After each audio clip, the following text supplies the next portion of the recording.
The Selfish Path to Romance. Download Chapter 1 for free at drkenner.com. And I want to welcome Vicki to the show. Vicki, you're dealing with some trauma right now? Yes, I am. Yeah, tell me what you found out. My husband of 22 years has been having an internet affair with my, former best friend of 24 years. Oh, my gosh. So it isn't even an anonymous person. No. Oh, my gosh. And when did you find out? 29th. Okay. And what's happened since then? Well, he's still in the home. Okay. He says he's trying to make it work with us. We have been talking. We're making love constantly. But I know he's still talking to her because he tells me he is. Okay. Being honest about that. Yeah. He says he's very confused. He doesn't know what's going on. Yeah. Himself.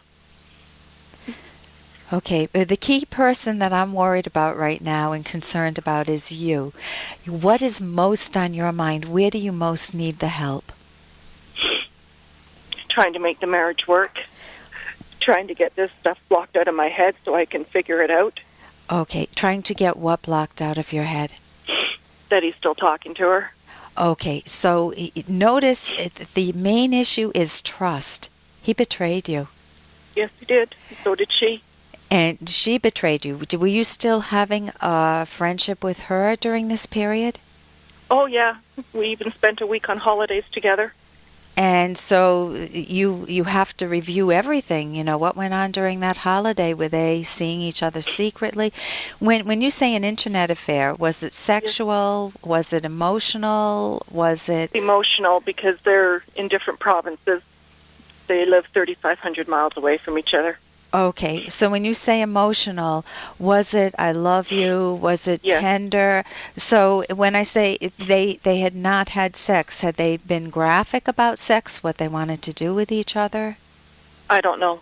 Okay, but it's an affair anyway. It may not be intercourse, but it certainly when professionals are asked what is an affair is essentially when the emotional intimacy is broken in the primary bond between you and your husband. And the most damaging aspect of an affair is the deceit. Because he is lying to you, or he was. Now he's trying to come clean.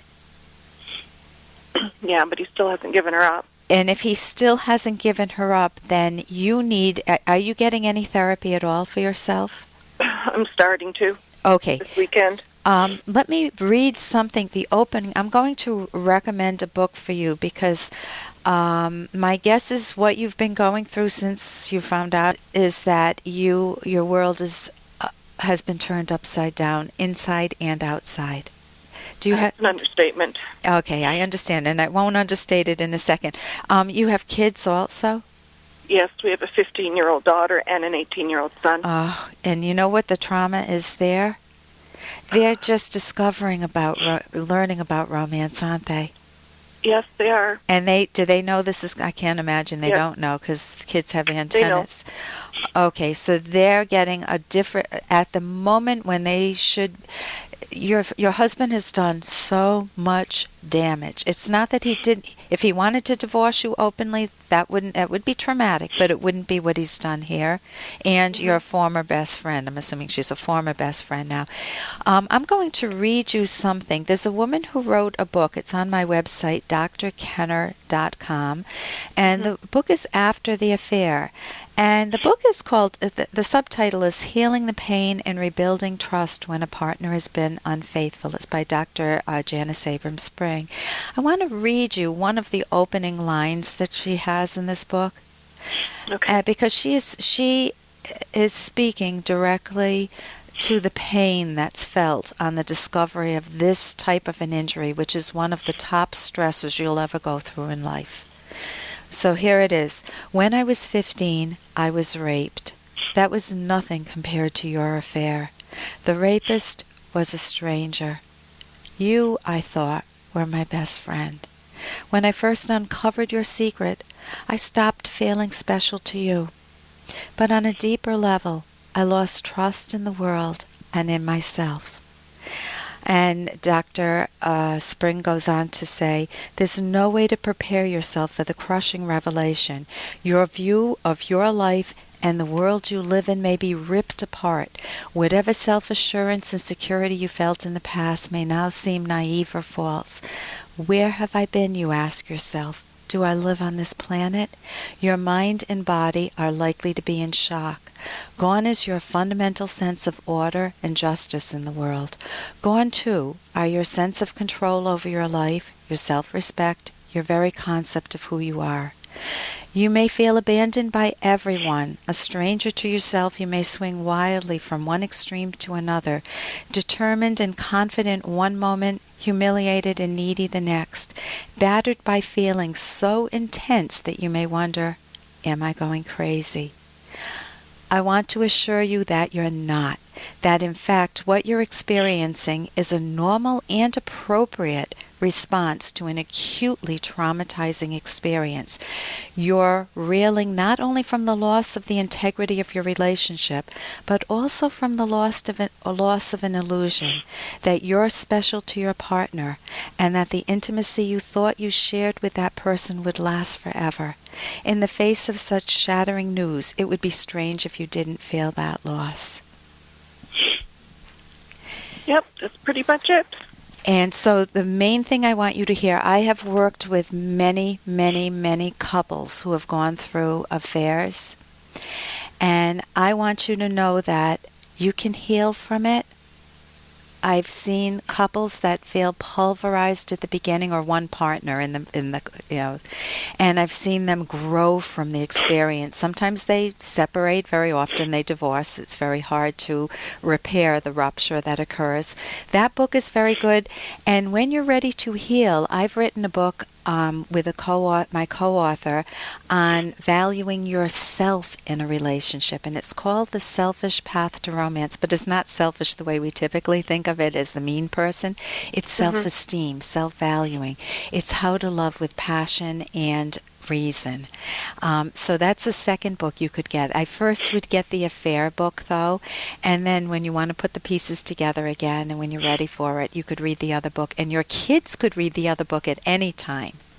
Maybe not the 15-year-old. She may be a smidgen too young, but the 18-year-old, your son, could certainly do that.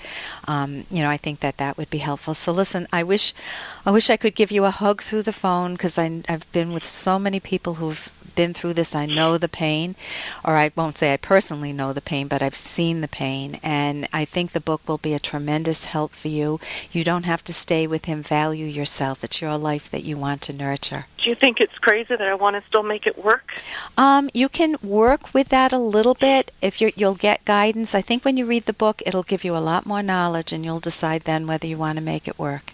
So, listen, thank you so very much for the call, and it's ultimately your choice. Thank you. Right. Thank you, Vicki. Thanks. You're welcome. Bye-bye. And here's a little more from Dr. Kenner. I can't deal with this. With what? Table manners? No, baby, with you telling me what to do every second of the day. With you rearranging my entire apartment, making the bed every morning. You're still mad because I misplaced your papers? It's not just my papers. I don't know where anything is anymore. And you notice she is not listening to him. He's trying to say, you're controlling. I don't like that. And she's trying to make it look like it's a petty thing. You misplaced papers and you're upset about that. Is somebody trying to micromanage your life? Is someone trying to control you? Even out of goodness. Oh, I'm just doing it for your good, honey. Whether it's a parent doing it for you, or a husband, or a wife, or maybe you have a roommate who's just trying to do you some favors and clean up all your stuff. How does that make you feel? How do you deal with those situations? For more Dr. Kenner podcast, go to drkenner.com and please listen to this ad. Here's an excerpt from The Selfish Path to Romance, the Serious Romance Guidebook by clinical psychologist Dr. Ellen Kenner. Communicating well about day-to-day living preferences and how you'll divide up household responsibilities helps avoid typical tensions and resentments. Communicating well is indispensable for making yourself lovable and making your love relationship work. There are numerous books on the market that give couples practice in communication skills, and most therapists are well trained to teach these. It's a mistake to think that either you're born with these skills or that you're hopeless. They are learnable skills. Partners can have fun learning them together. Making yourself lovable is an essential and exciting investment in your romantic happiness. You can download Chapter 1 for free by going to drkenner.com, and you can buy The Selfish Path to Romance at amazon.com.